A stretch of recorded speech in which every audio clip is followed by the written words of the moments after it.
Halo guys, perkenalkan nama saya Humaima Sabirah. Saya dari Rombol Kuliner 102. Di sini saya akan menjelaskan teks biografi tentang Ki Hajar Dewantara.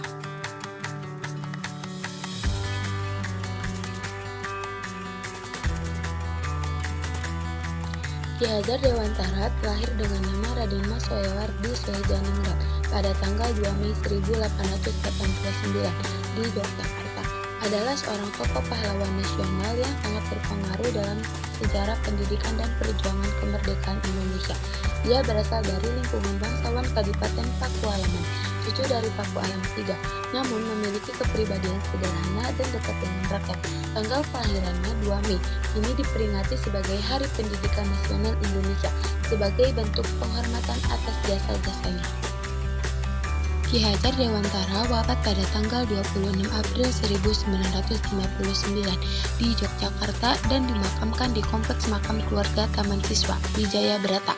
Atas jasa-jasanya yang luar biasa dalam memajukan pendidikan dan perjuangan kemerdekaan, ia dianugerahi gelar Pahlawan Nasional pada tanggal 28 November 1959 berdasarkan Surat Keputusan Presiden Republik Indonesia Nomor 305 Tahun 1959.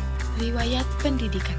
Sebagai keturunan bangsawan, Ki Hajar Dewantara mendapatkan kesempatan untuk mengenyam pendidikannya, yang pada masa itu tidak semua pribumi bisa mendapatkannya. Ia memulai pendidikan formalnya di Official Legal School (ILS), sekolah dasar untuk anak-anak Eropa. Setelah lulus dari ILS, ia melanjutkan ke Sofia, School of Leading and Indonesia Arts, sebuah sekolah kedokteran di Jakarta. Namun, karena kondisi kesehatannya yang memburuk, ia tidak dapat menyelesaikan studinya di Sofia. Meskipun tidak menyelesaikan pendidikan kedokterannya, Ki Hajar Dewantara kemudian mengawali karirnya sebagai seorang jurnalis dan penulis.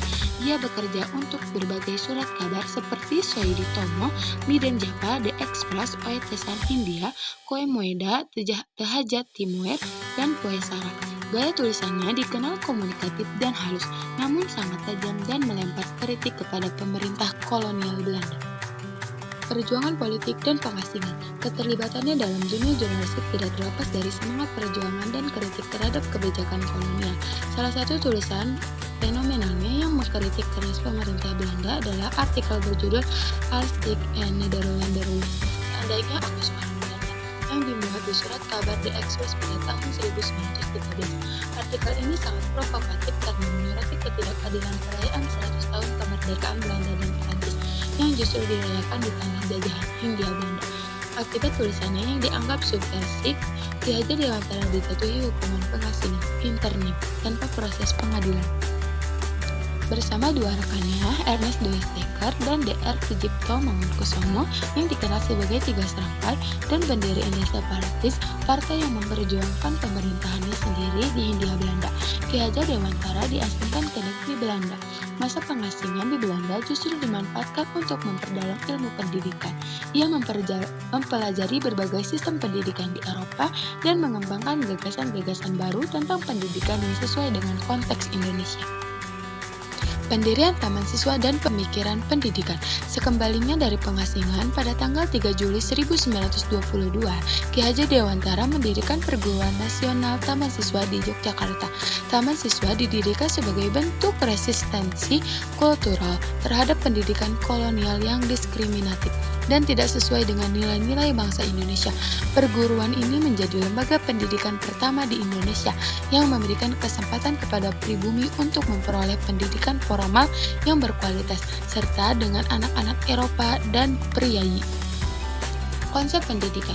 Ki Hajar Dewantara mencetus filosofi pendidikan, Among Sistem, dengan semboyan terkenalnya, Ing Harsa Sung Tulada, di depan memberi teladan, Ing Madya Mangun Karsa, di tengah membangun kemauan atau semangat, Tuturi Handayani, di belakang memberi dorongan. Filosofi ini menekankan pentingnya peran guru sebagai pembimbing dan fasilitator, bukan hanya sebagai pemberi perintah. Pendidikan di Taman Siswa berfokus pada pengembangan kodrat anak, kebebasan berpikir, dan penanaman nilai-nilai kebangsaan serta budaya lokal. Sekian dari saya, terima kasih, thank you for watching.